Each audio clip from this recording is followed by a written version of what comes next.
We know Westeros. We know the Iron Throne, the Wall, the dragons, the wars that broke kingdoms and burned cities. We know Essos, Braavos, Valyria, the Dothraki Sea, the slave cities of Slaver's Bay. But there are two other continents on this world. Two landmasses so massive, so ancient, so terrifying that even the greatest explorers in history turned back. Two places so strange that mapmakers literally stopped drawing and wrote the words, "Here there be monsters." One of them, Sothoryos, sits south of Essos, a green hell of disease, jungle, and ruins that swallows every expedition sent into it. The other, Ulthos, is so mysterious that we are not even entirely sure it exists as a separate continent. It appears on only a handful of maps. Almost nothing is written about it. And nobody seems to know who, or what, lives there. Today, we go there. We go to the forgotten continents. We dig into the ruins. We trace the lost civilizations. We ask the questions that the books don't fully answer. Because here's what's fascinating, these aren't just blank spaces on the map for flavor. There is real lore buried in George R.R. Martin's world, in the world of ice and fire, in fire and blood, in ancient histories referenced by the Maesters, that tells us something profound was happening on these continents long before Westeros had kings. Something so old it makes the Valyrian freehold look like a recent memory. Something that may have fundamentally shaped the entire world.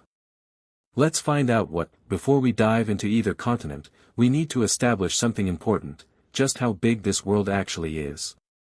In the show, and even in the books, the world of ice and fire can feel like it's mostly Westeros with a bit of Essos attached. But that is a wildly incomplete picture.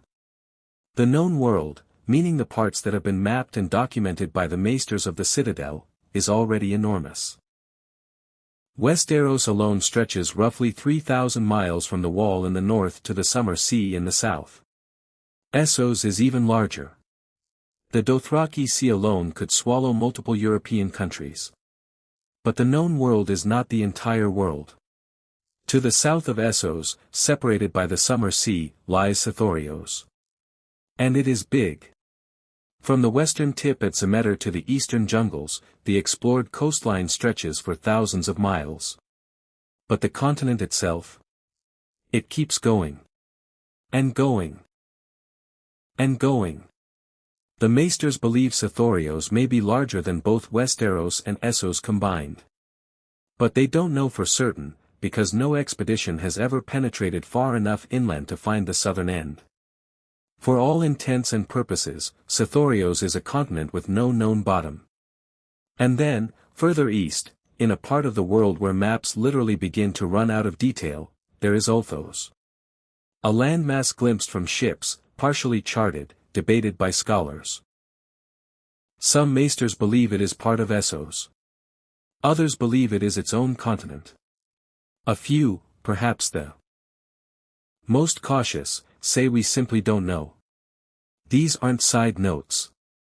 These continents are central to understanding where this world came from, what it once was, and what happened to it. Because both of them carry the fingerprints of civilizations that came before. Let's start with Sothoryos, because we actually have more information about it, and what we have is equal parts fascinating and terrifying. The first thing you need to understand about Sothoryos is that it is hostile to human life in a way that no other place in the known world quite matches. It is not hostile like the frozen north, where the danger is cold and white walkers. It is not hostile like the Red Waste, where the danger is dehydration and emptiness. Sothoryos is hostile like a living thing that actively wants to kill you. The continent is covered, almost entirely, by vast, ancient jungle. And not the kind of jungle you could hack through with a good machete. This jungle is thick, dense, labyrinthine, and filled with creatures that exist nowhere else on Earth. There are brindled cats, massive predatory felines, bigger than anything in Westeros. There are striped hyenas that hunt in packs. There are crocodiles in the rivers so enormous they are described by survivors as almost serpentine in scale. There are apes, great, gray-furred creatures. that some travelers claim walk upright and carry crude weapons, almost like people. But the animals are not the biggest problem. The biggest problem is disease. Sothoryos is a plague continent. The diseases that originate there are unlike anything found elsewhere in the world. The most famous is the blood fly fever, carried by insects. It causes bleeding from the eyes and ears, and kills within days. There is the sweet rot, a fungal infection that makes flesh look and smell like rotting fruit before it kills you. There is the bronze plague, the sweet lung. Dozens more. And here's the truly terrifying part, these diseases don't just kill visitors. They follow them home. Multiple times in history, Valyrian ships returned from Sothoryos and unknowingly carried pestilence back to the rest of the world. The summer islands have been hit by Sothoryos plagues. Cities on the coast of Essos have burned their own docks after ships from Sothoryos docked there. The continent is, in a very real sense, weaponized by its own biology.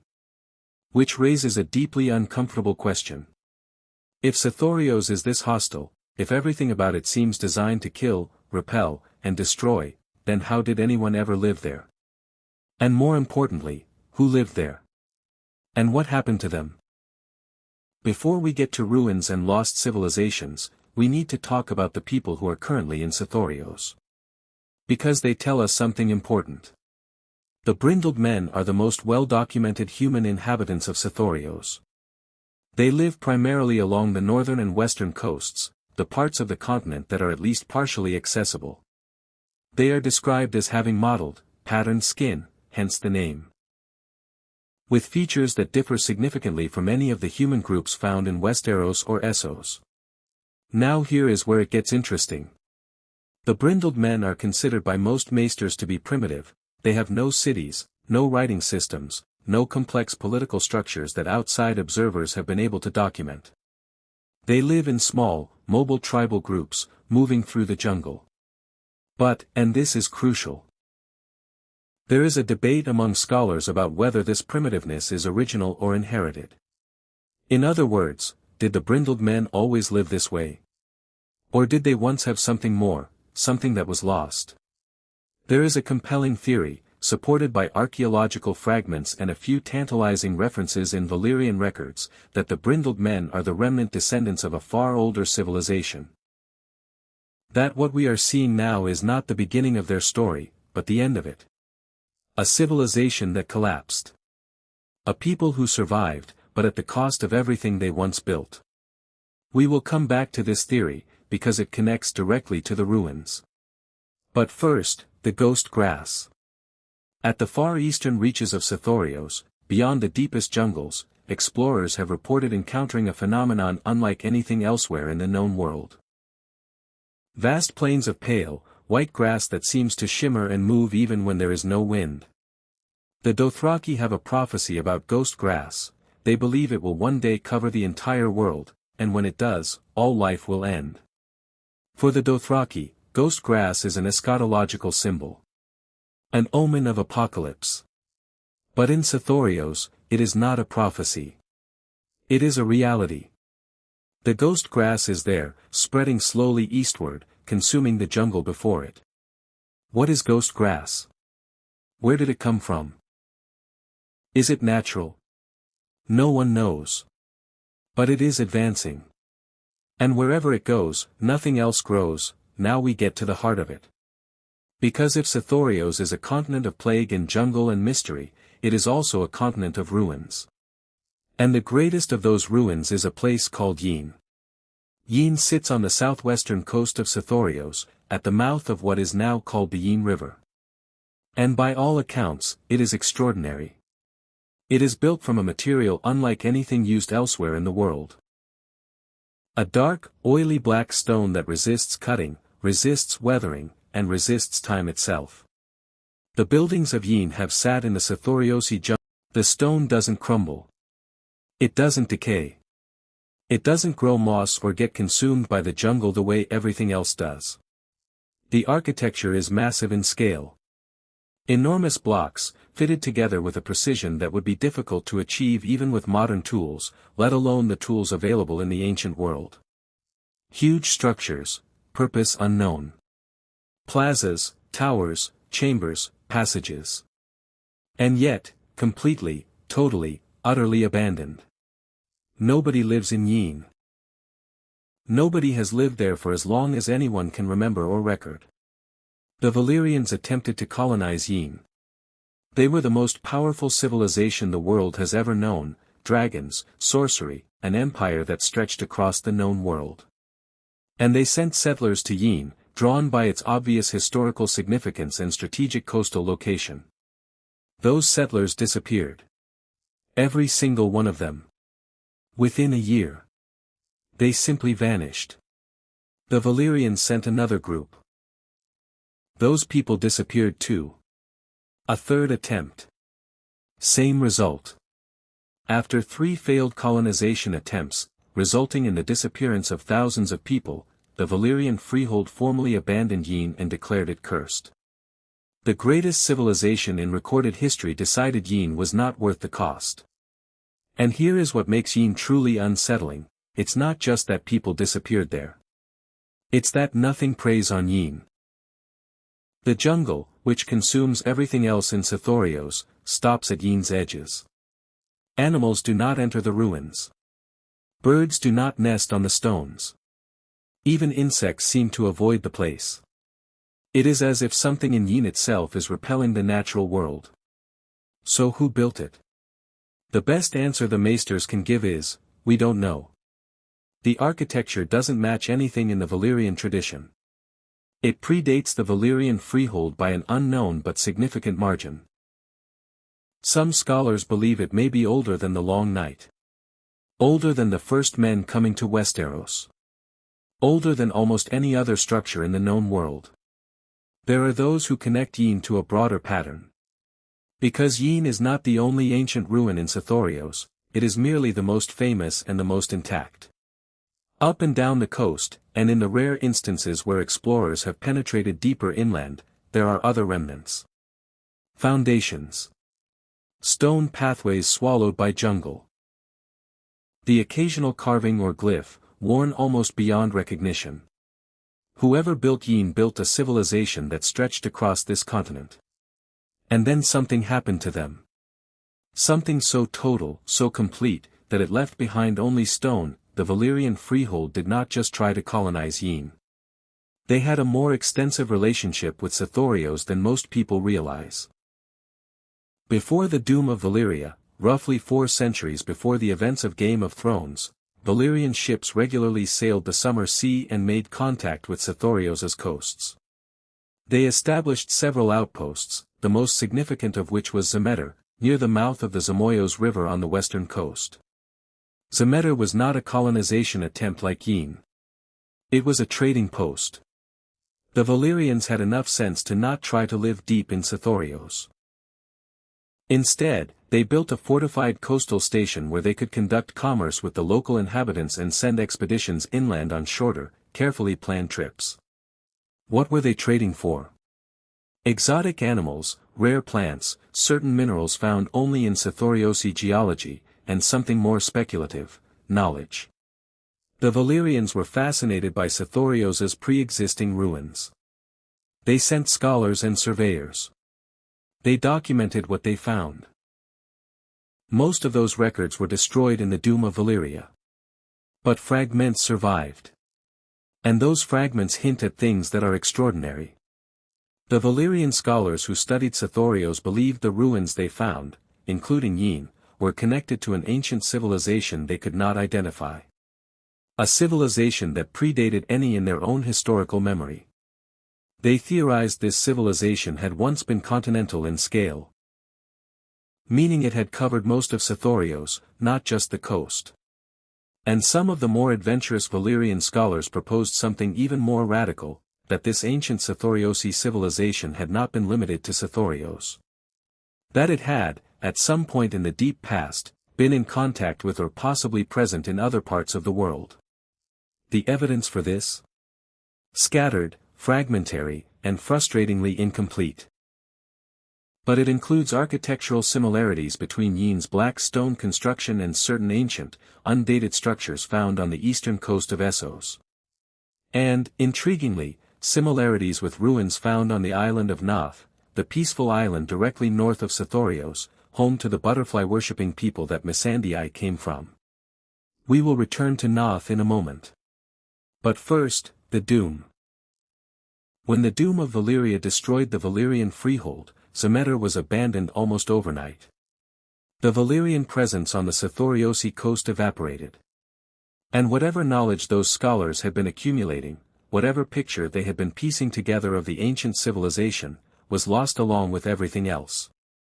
Sothoryos went dark again. Noth is technically not Sothoryos. It is an island in the Summer Sea, located between Sothoryos and the coast of Essos. But it is so deeply connected to the Sothoryosi story that we cannot discuss one without the other. The people of Noth, called the Nothi, are one of the most unusual cultures in the entire known world. They are pacifists so committed to non-violence that they will not kill even insects. They worship a god called the Lord of Harmony. They are famously beautiful, famously gentle, and famously immune to the diseases that kill everyone else who spends too much time near Sothoryos. That last point is crucial. The Nothi are immune to Sothoryosi plague. They can sail near its shores, make contact with its people, and return home healthy. Foreign visitors to Noth, meanwhile, begin to sicken if they stay too long. Not from Nothi disease, but from something in the island's air or environment that seems to protect the Nothi and harm everyone else. How is this possible? The most obvious explanation is biological adaptation. The Nothi have lived near Sothoryos for so long that they have evolved resistance to its diseases. Makes sense. But there is another theory, darker and more interesting. Some scholars believe the Nothi are not merely adapted to Sothoryosi disease. They believe the Nothi are, in some sense, related to the ancient civilization that built Yeen. That the Nothi are a surviving remnant, or a diaspora, of that lost civilization. That their immunity is not random biological luck but the inheritance of a people who once lived in the plague continent. Who built their civilization there? Who, when their civilization collapsed, some of them escaped to the island and survived. Under this theory, the Nothi are not an unrelated culture that happened to settle near Sothoryos. They are the last living memory of a civilization that Sothoryos destroyed. It would explain the immunity. It might explain elements of Nothi culture. Their deep pacifism could be a cultural response to a catastrophe, a civilization-wide oath of non-violence born from watching what violence and ambition did to their ancestors. We don't know if this theory is right. But it is compelling. And it points us toward a bigger question: what exactly happened to the ancient civilization of Sothoryos? Let's talk about collapse. Because the ancient civilization of Sothoryos, whatever it was, whoever built Yeen and the other ruins, is definitively gone. Not diminished. Not conquered and assimilated. Gone. As in, the people who built those structures left behind no living tradition, no descendants who remember being them, no cultural continuity of any kind. That level of erasure requires something extreme. There are several theories worth examining seriously. Theory 1, disease. The simplest explanation: the diseases of Sothoryos killed them. The civilization grew, peaked, and then was consumed by the very plagues that their continent generates. This is plausible. We know Sothoryosi disease is extraordinarily lethal. We know it can devastate even outsiders with advanced medical knowledge. But there's a problem with this theory. If the civilization was indigenous to Sothoryos, they would presumably have had the same kind of biological adaptation the Nothi have. They would have evolved alongside the diseases, not been destroyed by them. You don't build continent-spanning cities if the local environment is killing you faster than you can reproduce. Unless something changed. Unless new diseases emerged. Unless a plague developed that they had no adaptation for. Possible. But it feels incomplete. Theory 2, the ghost grass. Remember the ghost grass? The pale, shimmering grassland spreading across the eastern reaches of Sothoryos? What if the ghost grass is not a natural phenomenon? What if it is the consequence of something the ancient civilization did, a magical or technological event that altered the ecology of the continent permanently? The ghost grass consumes all other plant life. It spreads slowly but inexorably. If it has been spreading for thousands of years, if it started somewhere in Sothoryos' interior and has been moving outward, then it could have consumed the heartland of an ancient civilization, turning fertile agricultural land into barren wasteland, triggering famine, collapse, and eventually extinction. This theory has the advantage of explaining both the collapse and the continued strangeness of Sothoryos. The ghost grass didn't just kill the civilization, it is still killing. The continent is still dying. The jungle that remains is the jungle that hasn't been reached yet. Theory 3, External Catastrophe. The Long Night. The Long Night is the great unknown of this world's history. An event of cosmic scale, endless winter, darkness, and the rise of the others, that devastated civilization across the known world, roughly 8,000 years before the events of the series. Westeros was nearly destroyed. Essos was affected. The Dothraki legends reference a darkness that covered the world. If the Long Night affected the entire globe, then Sothoryos was not exempt. A civilization already under pressure from disease and environmental stress may have been simply unable to survive the additional catastrophe of an endless winter and whatever accompanied it. This theory positions Yeen not as a mystery unique to Sothoryos, but as part of a global pattern, one more casualty of the great catastrophe that nearly ended all human life. Theory 4, Something we don't have a name for. The most honest answer is, we don't know. And George R.R. Martin may have designed it that way intentionally. Yeen is meant to be a mystery. It's black stone that resists decay, the fact that animals avoid it, the fact that every colonization attempt fails. This is not the portrait of a civilization that collapsed from mundane causes. This feels like something more targeted. More intentional. As if Yeen itself was changed in some way. As if whatever happened to its builders left a mark on the stones. Some readers theorize a magical catastrophe, a ritual gone wrong, a weapon deployed, a bargain with supernatural forces that extracted a devastating price.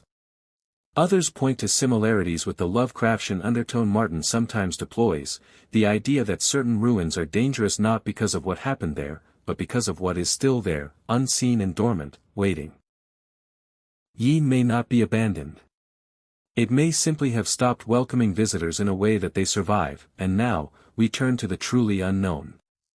If Sothoryos is mysterious, Ulthos is practically mythical.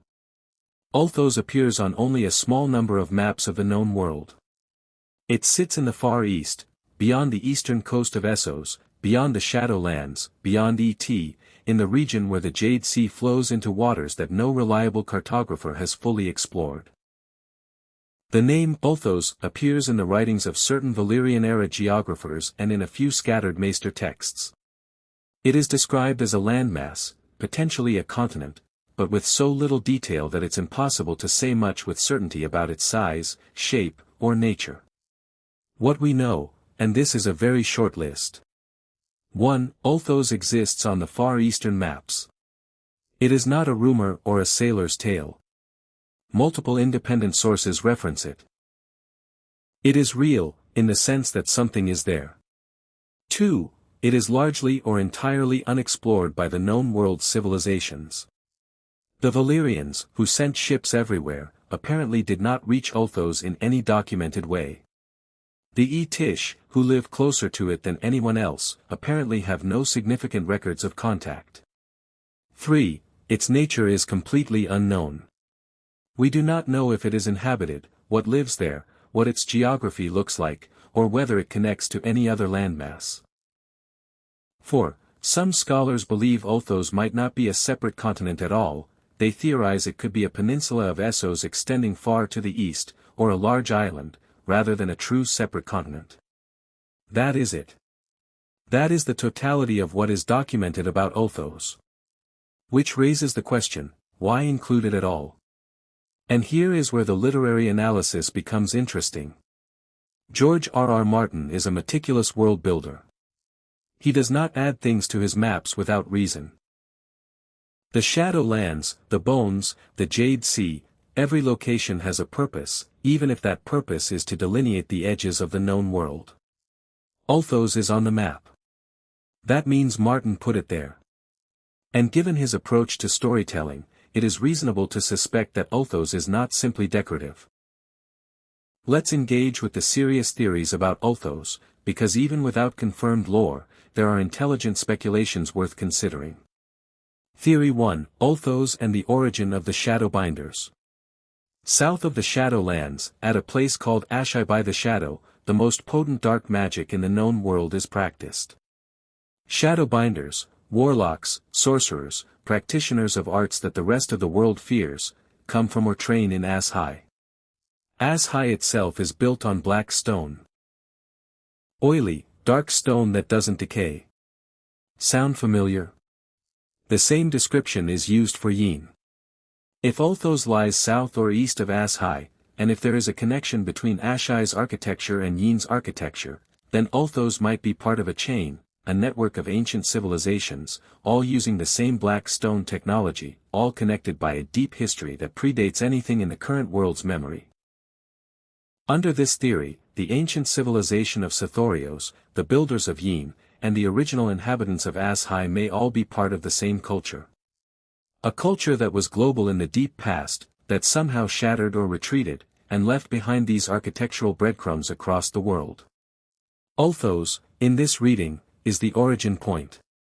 Or possibly the final retreat. The place where what remained of this civilization went when everything else fell. Theory 2. Ulthos as a parallel development. A less dramatic but equally interesting theory, Ulthos developed its own civilization entirely independently. It is not connected to Sothoryos or Ashai. It is simply a separate branch of human or non-human development that the known world has never made contact with. This would make Ulthos a true terra incognita, not a repository of lost knowledge from a shared past, but genuinely other. A civilization with its own gods, its own history, its own answers to the questions the rest of the world is still asking. Theory 3, Ulthos and the Great Empire of the Dawn. The most speculative, and most exciting, connection. The Great Empire of the Dawn is referenced in Tish legends as the original civilization of the Far East. A vast, glorious empire ruled by god-emperors who reportedly wielded powers beyond current human comprehension. It predates even Valyria.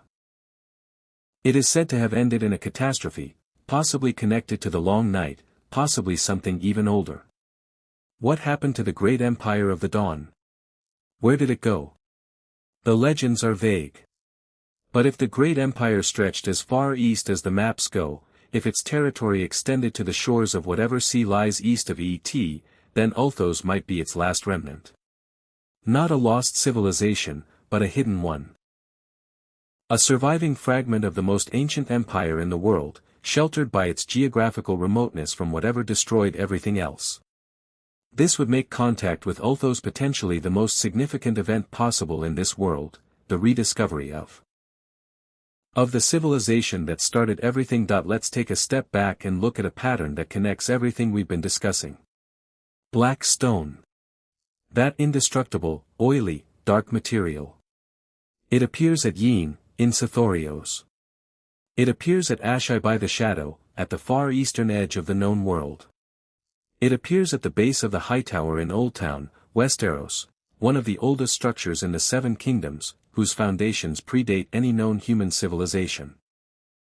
It appears beneath the Seastone chair on the Iron Islands, the throne of House Greyjoy, carved from a material that no one can date or identify with certainty. Across 4 different locations, spanning the entire known world from Westeros in the west to Ashai in the east, there are ancient structures built from the same unidentifiable black stone. This is not a coincidence.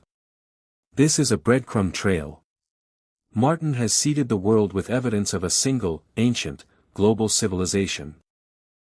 One that predates everything else in the world's history, that left behind these almost indestructible architectural markers, and that vanished so completely that no living tradition remembers them. Sothoryos, specifically Yeen, is the place where this civilization was most concentrated. The most ruins, the most intact structures, the most evidence. Ulthos may be connected to this civilization as well. The lack of information about Ulthos might not be an accident of geography. It might be by design. Either by the civilization itself, or by whatever force ended them. And the question of what ended them, what could destroy a civilization so thoroughly that only indestructible stone remains, is perhaps the most important unanswered question in the entire lore. Let's zoom out and think about the big picture.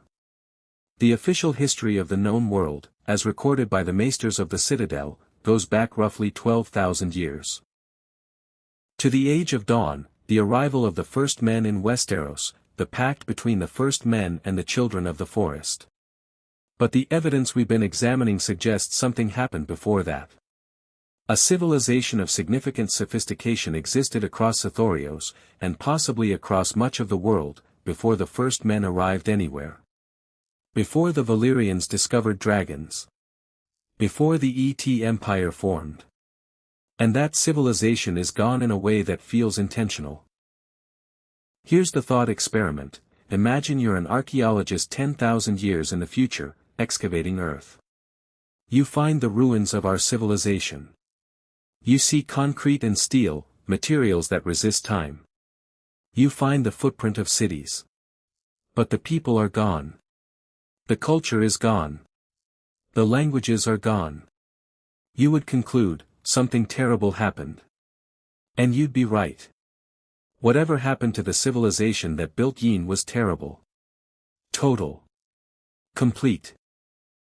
And possibly connected to things that are still active in the world of ice and fire. The others, the magic that exists at the edges of the world, the power that sleeps in places like As-High.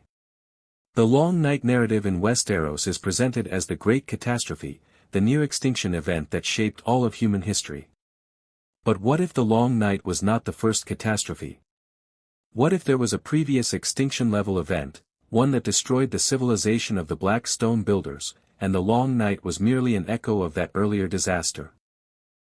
What if the world of ice and fire has been cycling through these catastrophes for longer than any living person or record can remember? That is the most disturbing implication of the Sothoryos and Ulthos lore. Not that these civilizations were lost. But that they may have been lost in the same way that the current world nearly was, and that the cycle may not be broken. No video on this topic would be complete without acknowledging the real-world mythological and historical traditions Martin drew from when constructing Sothoryos and Ulthos. Africa as inspiration for Sothoryos. It would be dishonest not to acknowledge the elephant in the room. Sothoryos, as a continent, draws from colonial-era European conceptions of Africa as a dark continent, unknown, dangerous, disease-ridden, filled with ruins of civilizations that shouldn't have existed. The Great Zimbabwe, Carthage, the Mali Empire, Aksum, real African civilizations of enormous sophistication were dismissed or ignored by European historians for centuries. Martin Sothoryos echoes this dynamic, a continent with clear evidence of advanced civilization in its past that has been abandoned and misunderstood by outsiders.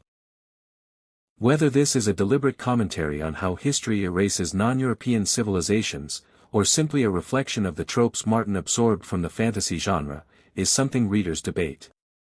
Lovecraft and the horror of the ancient. The description of Yeen, the indestructible stone, the repulsion of animals, the disappearance of colonists, the sense that something is wrong there, draws heavily from H.P. Lovecraft's tradition of cosmic horror. Specifically, the idea of ancient cities built by entities or civilizations so fundamentally alien that their ruins are dangerous simply because of what they are. Valyria, the sunken city in Lovecraft's mythology, has unmistakable parallels to Yeen. Both are built of impossible black stone. Both seem to operate outside normal rules of time and space. Both have a repelling quality that keeps the natural world at bay. Lost Continent mythology. Ulthos draws from the long tradition of lost continent mythology, Atlantis, Mu, Lemuria, civilizations that supposedly existed in remote parts of the globe, achieved great heights, and were destroyed by catastrophe. Martin takes this trope seriously enough to build it into the fundamental architecture of his world, treating the forgotten continent not as a cliché but as a genuine historical mystery. The elephant in the room for all of this analysis, most of what we're discussing comes from the world of ice and fire, supplementary materials, and deep background lore, not the main narrative of the novels or the show. The winds of winter, when it finally arrives, and a dream of spring may or may not expand on any of this directly. The main narrative of the series is unlikely to take our characters to Sothoryos or Ulthos. Daenerys, Jon, Arya, Tyrion. Their stories are centered in Westeros and Essos. The continents of the South and Far East are not their destinations. But the deeper story of why the others exist, what the Long Night was, and what the ultimate nature of the magic in this world is may very well trace back to these ancient civilizations.